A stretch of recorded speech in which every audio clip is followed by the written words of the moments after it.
no difference who you are. Anything your heart desires will come to you. Hello and welcome again to Al-Anon Politics. That opening segment you heard was Big State singing When You Wish Upon a Star and accompanying himself on electric keyboard. Again, that's Big State. You can find him on YouTube performing a number of songs. We're returning to the topic of star voting once again. And our speaker today is our interviewee is Mark Frohnmayer, who was the person principally responsible for taking star voting from a concept to a movement. And I want to get his recollections of what led him to this point, the kind of considerations he made in backing it, and how we got here from there. So, Mark, welcome. Alan, thanks. Thanks for having me on the program. Very good to see you again, sir. I should also say that you're also a game developer, an entrepreneur in the field of electric motor vehicles, the fun utility vehicle, Arcimoto, and all around, as far as I can tell, a good guy. Your dark side has been hidden from me so far. So I'm sure it's out there somewhere. So people in Oregon here know your family name. You're getting pretty well known yourself, but they knew your father and your uncle pretty well, at least the old timers here. And I wanted to go back to when you were a teenager. You've told me this story before, but I want you to share it, about how the split vote problem in our elections affected you on a very personal level and got you into this whole morass of voting system reform. Right. So the deep rabbit hole began Yes. on a dark and stormy night in November of 1990. I was actually born into the political process. I was born during my dad's first campaign for the state legislature. He was a state representative. He was actually a Republican state representative from South Eugene, sort of the heart of liberal Eugene. And some of my very early memories are of, sort of peeking over the crib and looking at people cutting precinct maps to go walk neighborhoods door to door for him. He went on to become Oregon's Attorney General. He was Oregon's Attorney General for 11 years, starting in 1980. And in his third campaign for AG, he was actually the nominee of both the Republican and the Democratic Party for that office. So he won the write-in nomination for the Democrats and was the nominee from the Republican Party as well. I did not know that. That's pretty impressive. It's he was I think it was Ted Kulongowski once told me, he's like, your dad, I was like, Dave, you're really lucky. You're actually a liberal Republican in this state, which is really hard to pull off. Yeah. Back in those days, maybe a little easier than today, but it shows he had broad support. It was, the Oregon Republican lineage of people like Tom McCall and Mark Hatfield, these kind of iconic political figures that really were all about bringing everybody together to form good consensus solutions. In 1990, he ran for governor, and that was right when, I would say the far right really began to start flexing its muscles, and they knew, in a group called the Oregon Citizens Alliance, they knew that they couldn't primary him. He had way too much support, but they approached him at the Republican convention and said, basically, you need to adopt these following parts of your platform. You need to agree to appoint these various people to certain commissions. And if you don't, then we're going to run an independent candidate against you and make sure that you lose. And he told him to take a hike, and they ran an independent candidate against him, a guy named Al Mobley, who ended up splitting the vote. And Barbara Roberts won in a plurality. And that was my first experience of watching those returns come in at age 16 of the spoiler effect and of vote splitting. So I want to clarify for anyone that's not aware of this, what happened is that he was running as a Republican, but this group tried to blackmail him into adopting more far-right positions. And when they ran their own candidate, it siphoned off enough of the Republican vote that he lost to the Democrat. Yeah, he was a pro-choice Republican, and they ran on a sort of a pure pro-life platform, and Mobley got 14% of the vote. What was the winner? Did she win with a minority of the vote? Barbara Roberts? Yeah, Barbara won Roberts won in a plurality. I think the final tally was something like 46, 42, 14. Mm-hmm. So the outcome of this, coincidentally, almost exactly the same split on the First Star Voting Initiative in Eugene. Yeah. So the upshot of this is that a broadly popular candidate was sabotaged because of our voting system. Yeah, well, it's very difficult in the plurality voting method to run a multi-front campaign, right? Because every voter only gets to choose one candidate. If you're when you attempt to move towards the center of whatever the political spectrum is, you end up losing voters on the extreme side and vice versa. So it makes it very hard for a consensus candidate. I mean, that was one thing that became very clear to me, was that this is why we have such a bipolar political process, is that if you really do want to represent everybody, it's much easier to run from a fringe position than it is to run from the center. And we've only seen that problem get worse and worse over time with the polarization. And I want to emphasize, this doesn't always mean that the center candidate is a moderate in some sense. It could mean that the center candidate is simply somebody that gets broader support because their ideas are popular among people across the ideological spectrum. Right. Yeah, it's sort of, where is the center of public opinion in the place that you're attempting to represent, and that's really where you want the representative to be, is able to sort of amass the sense of everyone he or she is attempting to represent, and come up with the best policy or leadership for that place. But that issue of polarization, of course, is then compounded by the fact that we have a two-stage election process. Mm-hmm. So we have a polarization that happens in the primary stage, and then again, the general election just sort of reinforces it. I wanted to ask you one more thing about your father, because I recall you telling me that he had developed the equal vote idea in a lawsuit that you used to develop your own organization? Well, so no, we wrote an amicus filing, my dad and I did, for, and I can't remember, I think this was a closed primary case where we brought really a lot of the, and I'm blanking on, I think it might have been New Jersey or something, where somebody was suing the state for disenfranchisement related to having a closed partisan primary.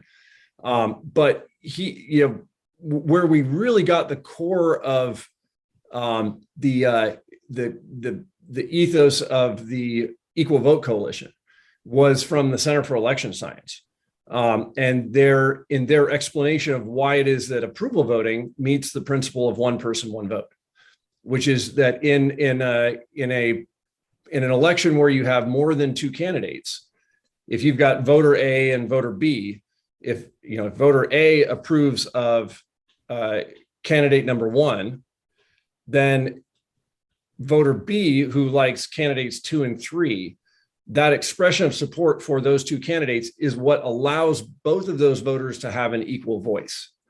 And when the Center for Election Science, they framed it as sort of one person, one vote, or the equal weight vote is a matter of being able to sort of cancel out or negate another person's expression of vote. I was driving back from, this was actually right after the unified primary had failed to get enough signatures for the ballot. I was driving back from Bend with my dad, kind of explaining this. We were talking back and forth, and he just sort of said, people, that whole negative approach really that's not a persuasive message, but what you're really talking about is balance. that two voters, you know that you're equal if voters can balance each other out within the voting franchise. And if you only have two candidates, you can sort of think of the dinner table conversations where one partner prefers the Republican, one the Democrat, and they each vote for, one for the D, one for the R, and those votes balance out. But as soon as you have more than two candidates, you can't cast a balancing vote, right? In our current system, because that's what really ultimately puts you at a disadvantage if you like more than one candidate in our current system. The more candidates you like, the less voting power you have, because everyone who thinks like you will end up splitting their votes between the choices that they have. But it was that principle of balance, and ultimately how that balance, when the Supreme Court says, as nearly as is practicable, every voter's vote must carry an equal weight. Well, the test for equality of weight is the balance scale. That's how you know that two things are equal, is that you put one on one side, one on the other, and they balance out. And when you extend that principle into voting, that just means that your expression of the vote and my expression of the vote, there's always got to be a way that we can express a vote such that they're in balance with another's expression. And that's how you can know for sure that you and I have equal power in the voting franchise. Mm-hmm. If you can cast a vote that I can't balance, then one or the other of us necessarily has more weight on that scale. Mm-hmm. And that runs directly contrary to what is required by the principle of one person, one vote, and the Supreme Court has made clear in multiple cases.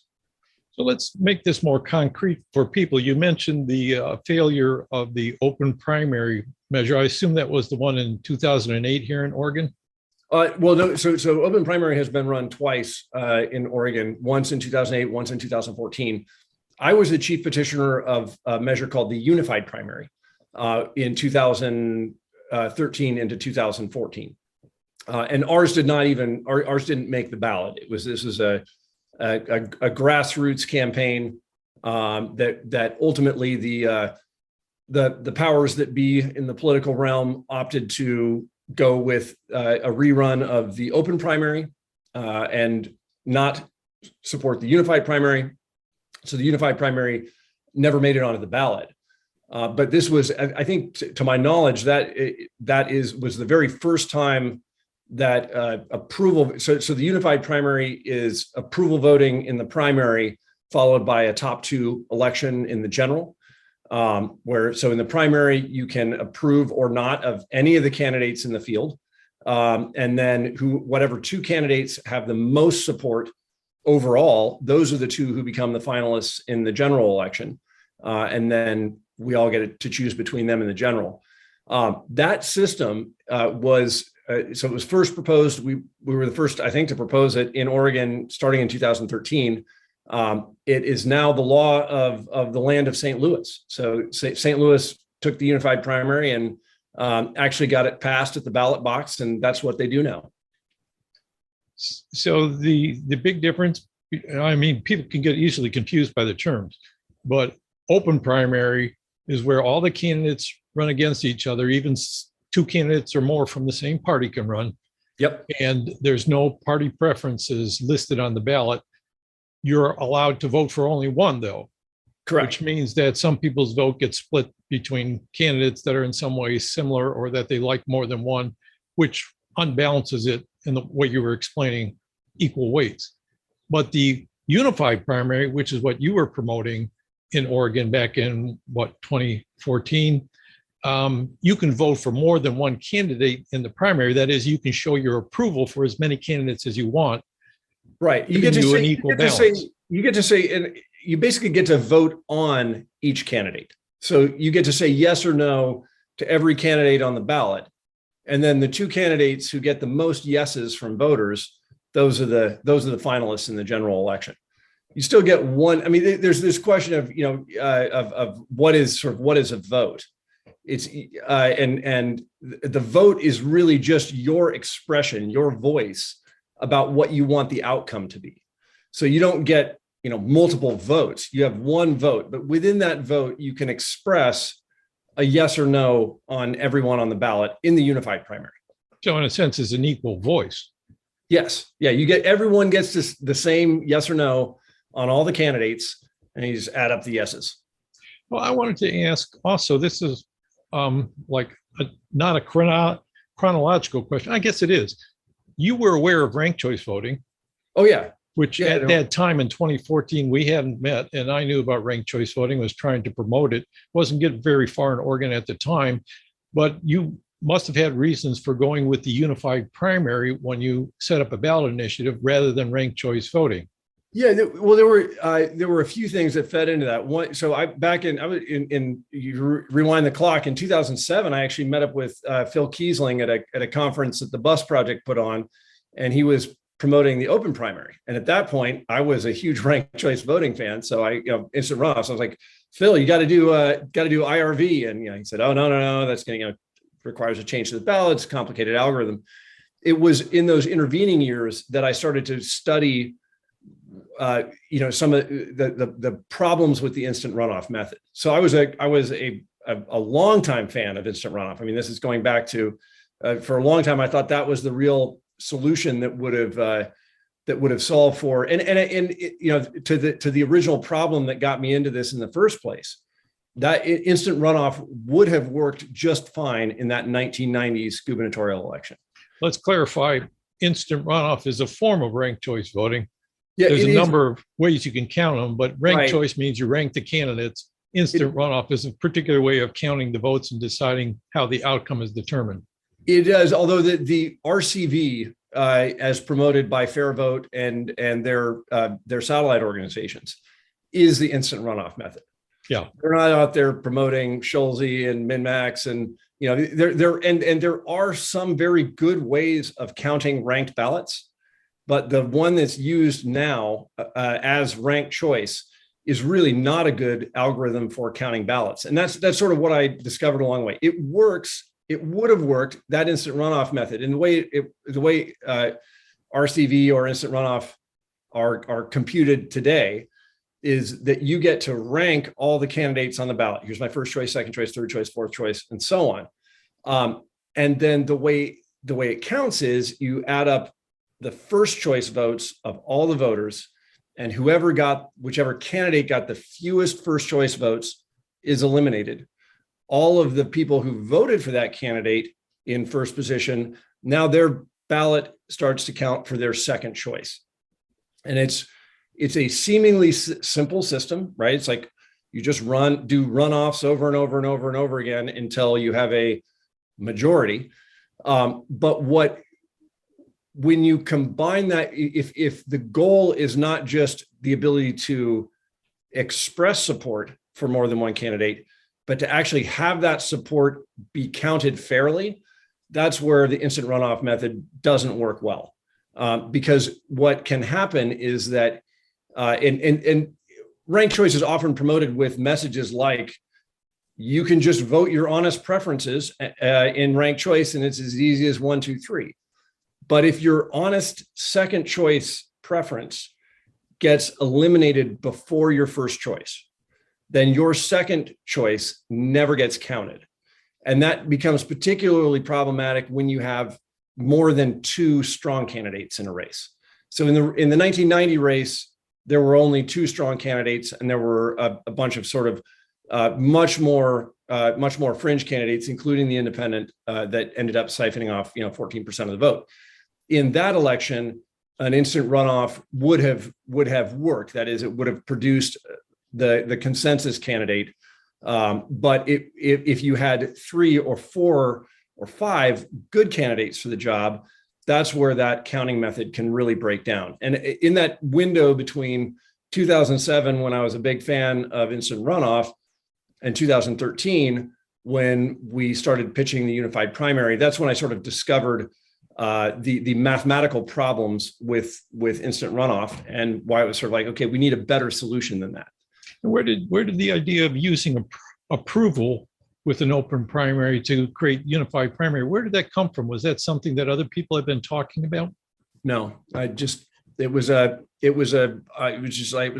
about 4 years of just kind of thinking about the problem from 2007 to 2011. And then I don't know where the spark came from, but it was, because there was another, there's been a fair vote out there for 25 years promoting instant runoff voting. There's a newer, but still now a couple, I don't know, decades old organization called Center for Election Science that's been out there promoting approval voting. And I took, one look at approval voting, and it was, I like the idea. It certainly has that equal weight component, but it doesn't let a voter express a preference for a candidate. You can say, here are all the ones I approve of, but if I have any preference between some of the ones I approve of, it doesn't give me any way to say that. And it was sort of in studying those two methods that I think that's where the inspiration came from. I was like, well, why not take the open primary, which the open primary has this, actually magnifies the vote splitting problem, because you now have many more candidates in that open primary field. So if you only get to choose one, then you're going to have more problems with vote splitting. You'll have more problems when you have similar candidates. You'll disempower voters if they like more than one. Let's use approval voting in that stage, and then do the top two runoff of the open primary. So it's kind of blending all those ideas together. And then I went out and I started researching it, and I found out that system, that idea, had actually been characterized. A guy named Warren Smith, who has done a tremendous amount of research on a huge number of different voting systems. He was one of the early guys to really do simulation of voting systems to see which ones actually produced, you simulate a voting method to see, do the inputs lead to the output? That is, does the counting method, counting the votes up, actually produce something that represents the will of the voters? And very close to the top of the list in his long list of voting system characterizations was approval with a top two runoff. And so I was like, oh, this, not only does this system make sense as just for from a slight tweak of the open primary, but it actually produces results that match what people want. It's kind of ironic now. People need to learn this stuff as citizens, because they're going to be inundated with proposals for voting method reform. And Andrew Yang right now is combining the two forms that you rejected, the open primary without the approval voting, and then ranked choice voting to determine which of, I guess, 4 candidates can win the final general election. So the good news is that Andrew Yang is a fan of math. And so I'm confident that once he runs the math and really dives in there, he and his team will find the same things we did. So you ran a initiative for this unified primary, and at the same time, they were running an initiative for the open primary. It's not exactly that deliberate. Were they trying to sabotage? No. My brother and I actually drafted the unified primary, or the approval primary, back in 2011. And he was a second-year law student, and I was making electric vehicles. But I just sort of said, "Hey, John, take the open primary text, and then add in this approval voting component." But the one thing I could never figure out was, how do you get people to care about it, so that you could actually turn it into a real law? And so it just sort of sat on the hard drive for a couple of years until the federal government shut down in 2013. And that was one of those moments where it was like, okay, this is going to be one of those time periods where this partisanship, I mean, I had no idea what was going to come next in 2016 and on. But basically just said, okay, this is one of those windows where people are going to be paying attention to this and they're going to care.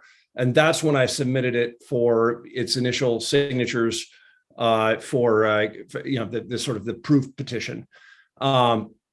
And the Oregonian picked it up, and then the LA Times picked it up.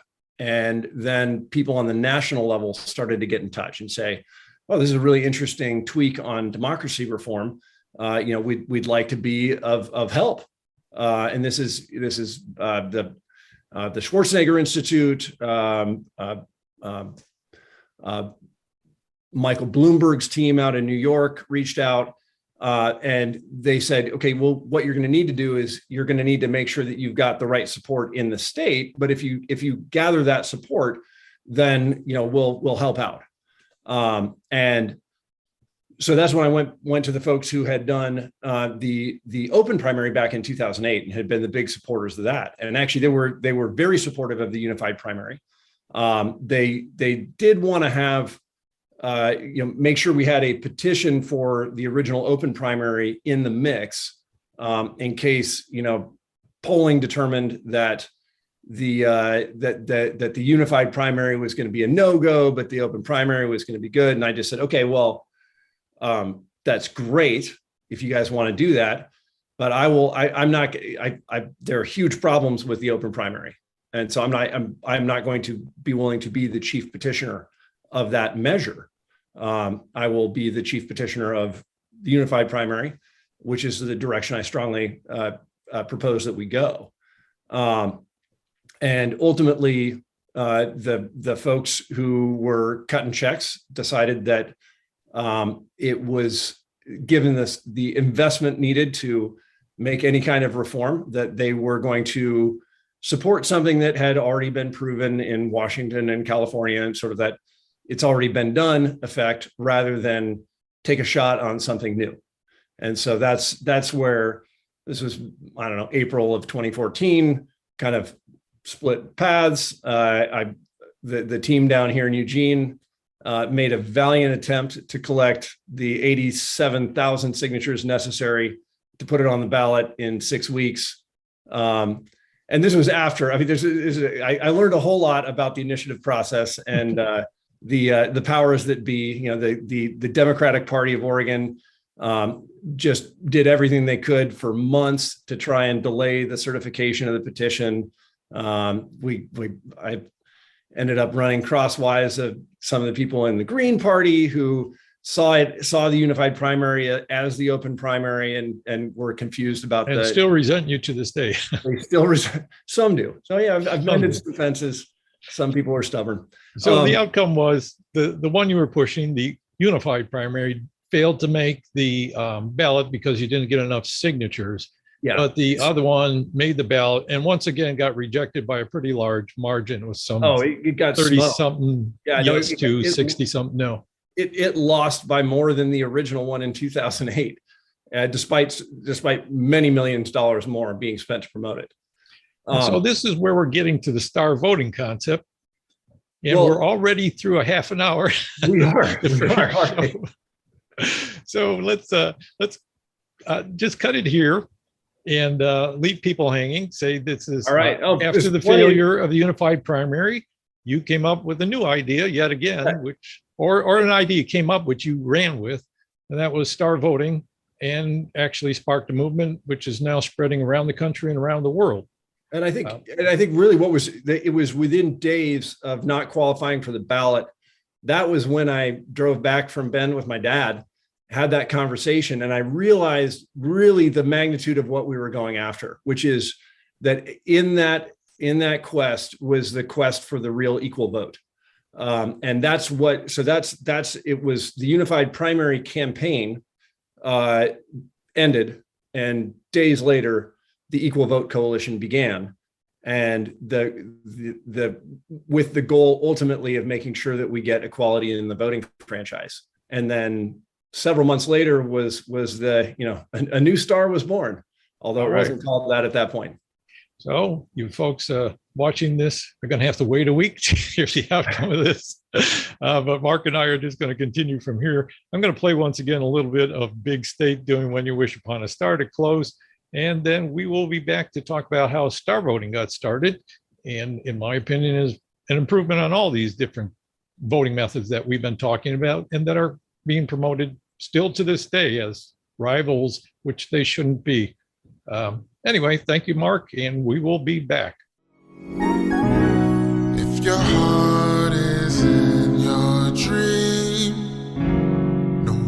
request is too extreme. When you wish upon a star,